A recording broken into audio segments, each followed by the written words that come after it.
नमस्कार दोस्तों, मैं हूं आपका दोस्त संजय धीमान। मुझे पूरी उम्मीद है कि आप जहां भी होंगे स्वस्थ होंगे, मस्त होंगे और अपनी तैयारी में व्यस्त होंगे। दोस्त, एक शेर याद आ गया कि जिंदगी में हर शौक को पाला नहीं जाता, कांच के खिलौनों को कभी उछाला नहीं जाता, मेहनत करने से मिल जाती है हर मंजिल मेरे यार, हर बात को किस्मत पे टाला नहीं जाता। मेहनत तो सर्वोपरि है। मुझे एक बात याद आ गई कि एक बार ना मैं बम्बई सेमिनार लगाने गया था। सेमिनार के बाद एक व्यक्ति मुझसे मिला। मुझे कहता, सर मैं आपका बहुत बड़ा फ़ैन हूँ, मुझे आपसे कुछ बात करनी है, कुछ सलाह लेनी है, मुझे आपके 10 मिनट चाहिए। मैंने कहा ठीक है, आप मेरे रूम में आ जाओ। वो मेरे पास आया और मुझे कहता, सर बताओ, मैं बड़ा कन्फ्यूज हूँ, मैं जॉब भी करता हूँ और नेटवर्किंग करता हूँ, मैं ना दोनों को मैनेज नहीं कर पा रहा हूँ, मैं कन्फ्यूज हूँ, मैं क्या करूँ। मैं मैंने उसको ना ऐसे हंसते हंसते कहा, मैंने कहा यार तू ना या तो नौकरी छोड़ दे या तो नेटवर्किंग छोड़ दे, दोनों में से किसी एक का मोह तुझे त्यागना पड़ेगा। मैं कहा इससे क्या होता, तू अपना 100% नहीं दे पाता, और जब तक इंसान किसी काम में अपना 100% नहीं झोंकता है, सर्वस्व नहीं झोंकता, तब तक उसको कामयाबी नहीं मिलती यार। कहता सर इतना बड़ा रिस्क मैं कैसे ले लूँ, इसी नौकरी से तो मेरा घर चल रहा है। मैंने उसको कहा कि दुनिया में 3 प्रकार के लोग होते हैं। एक होते हैं केयर टेकर, दूसरे होते हैं अंडरटेकर, और तीसरे होते हैं रिस्क टेकर। केयर टेकर जैसे कि आपने कोई एक मेड रखी है, जॉब पे जाते हो, नौकरी पे जाते हो, और अपने बच्चे को उसके पास छोड़ के जाते हो, और उसे एक टाइम टेबल बना के दे के जाते हो कि मुन्ना को 9 बजे दूध पिला देना, 10 बजे उसकी मालिश कर देना, 10:30 बजे उसको नहला देना, 11 बजे सुला देना, वगैरह वगैरह। वो वही करेगी, अपना दिमाग नहीं चलाएगी जितना आपने बताया। वो केयर टेकर है। एक होता है अंडरटेकर, जो हर काम को शक की नज़र से देखता है, देखता है, पहले तोल मोल भाव करता है, उसके बाद जाके वो काम करता है। और तीसरा होता है रिस्क टेकर। दोस्त, इन तीनों में से जो ये तीसरी क्वालिटी है ना, रिस्क टेकर वाली, ये वो व्यक्ति हैं जो इतिहास बनाते हैं, इतिहास रचते हैं ये लोग। और ये 5% की कैटेगरी में आते हैं। 95% लोग इनके किस्से कहानियाँ पढ़ते हैं, लोगों को एग्जाम्पल देते हैं। मैं कहा मैं तुझे एक बात बता दूं कि तुझे रिस्क तो लेना ही पड़ेगा यार। तू अपनी गिनती इन तीनों में से किस में करवाना चाहता है? अगर तुझे दोस्त मैक्सिमम चाहिए ना, तो मिनिमम से काम नहीं चलेगा, उसके लिए मैक्सिमम ही देना पड़ेगा। 100% तो तुझे लगाना ही पड़ेगा।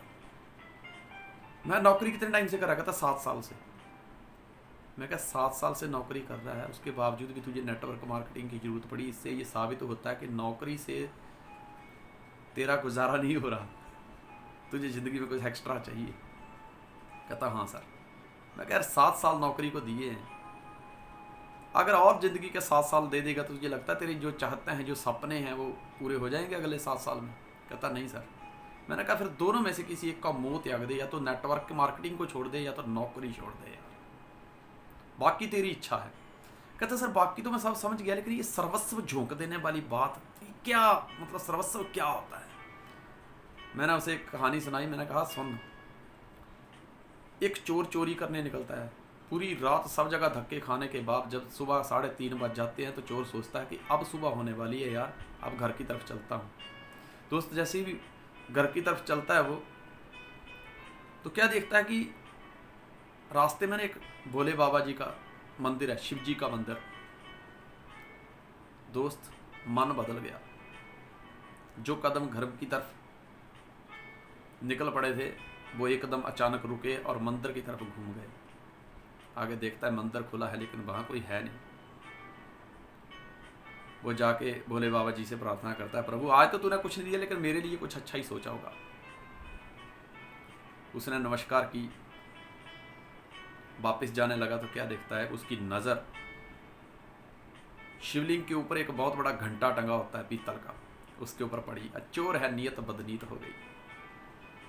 प्रार्थना करने लगा, हे प्रभु, तेरे दरबार पे आके अगर मैं खाली हाथ जाऊंगा तो आपकी बेइज्जती हो जाएगी।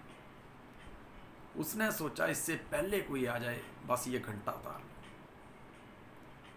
उसने पूरी कोशिश की, घंटा थोड़ा ऊंचा था, वो वहाँ तक पहुँच नहीं पा रहा था, लगा हुआ था इसमें। उसको मन में ये भी डर था कोई आ ना जाए। दोस्त, इसी कश्मकश में जब वो घंटे तक नहीं पहुँच पा रहा था, उसने क्या किया, शिवलिंग के ऊपर चढ़ गया, घंटा उतारा जाने लगा। शिवजी भगवान प्रकट हुए, बोले मांग क्या मांगता है, मैं तेरे से आज बहुत प्रसन्न हूँ। वो कहता नहीं छोड़ दो, आपका दिया प्रभु सब कुछ है। कहते नहीं तू मांग क्या मांगता है। इतने में पुजारी आ गया। पुजारी कहता है, हे शिवजी भगवान, मैं 25 साल से घर परिवार सब छोड़ छाड़ के तेरी सेवा में लगा हूँ। मैं पिछले 25 सालों से तेरे ऊपर फूल चढ़ाता हूँ, दूध चढ़ाता हूँ, दही चढ़ाता हूँ, प्रसाद चढ़ाता हूँ। यार तो आज तक मेरे से प्रसन्न नहीं हुआ। इस चोर ने ऐसा क्या चढ़ा दिया कि तुम इतने प्रसन्न हो गए। शिवजी भगवान ने जो उत्तर दिया, पुजारी दंग रह गया। शिवजी भगवान ने कहा, हे पुजारी, तू पिछले 25 साल से संसारिक वस्तुएं चढ़ा रहा है जो हर कोई मेरे पे चढ़ाता है। तूने एक्स्ट्रा थोड़ा कुछ दिया है मुझे, अलग थोड़ा दिया है। लेकिन इसने संसारिक वस्तुओं को छोड़ के यार आज खुद को मेरे ऊपर चढ़ा दिया, खुद को ही चढ़ा दिया है, और मैं इसके चढ़ावे से बहुत परेशान हूं। और इसी तरह से शिवजी भगवान चोर का जीवन सफल करते हैं, उसका कल्याण करते हैं। दोस्त, इससे एक बड़ा अच्छा मैसेज मिलता है। एक चोर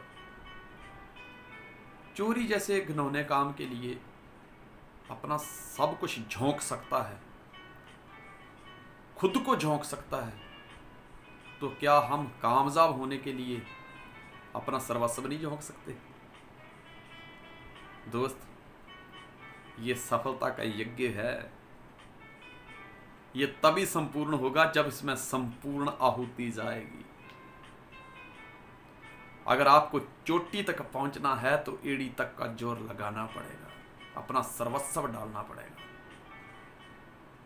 वरना सफलता के शिखर तक कभी नहीं पहुंच सकते। दोस्त, उस व्यक्ति को ये मेरी बात समझ आ गई। उसने फैसला लिया, नौकरी छोड़ दी, और आज नेटवर्क मार्केटिंग में वो एक कामयाब व्यक्ति बनकर घूम रहा है, क्योंकि उसने अपना सर्वस्व डाला था, उसने रिस्क लिया था। दोस्त, रिस्क ना लेना ही जिंदगी का सबसे बड़ा रिस्क होता है। जब भी कोई काम करो अपना सर्वस्व 100% डाल दो उसमें। अगर मैक्सिमम चाहिए ना तो मिनिमम से काम नहीं चलेगा, उसके लिए मैक्सिमम ही डालना पड़ेगा। दोस्त, आज के लिए इतना काफ़ी है। मुझे पूरी उम्मीद है कि आपको ये कहानी बहुत अच्छी लगी होगी। संजय धीमान आपकी सुख समृद्धि की कामना करता है। आप जहाँ भी रहें स्वस्थ रहें, मस्त रहें, अपनी तैयारी में व्यस्त रहें। अंत में इतना ही कहना चाहूँगा कि अपनी हिम्मत पे उड़ने के काबिल हैं हम, मौसमों की हवाओं के सहारे नहीं। अपनी हिम्मत पे उड़ने के काबिल हैं हम, मौसमों की हवाओं के सहारे नहीं। हम वो परिंदे हैं यारो, कई हवाओं के रुख बदले हैं हमने, हम इन हवाओं से कभी हारे नहीं। Thank you, wish you all the best. जय हिंद, जय भारत।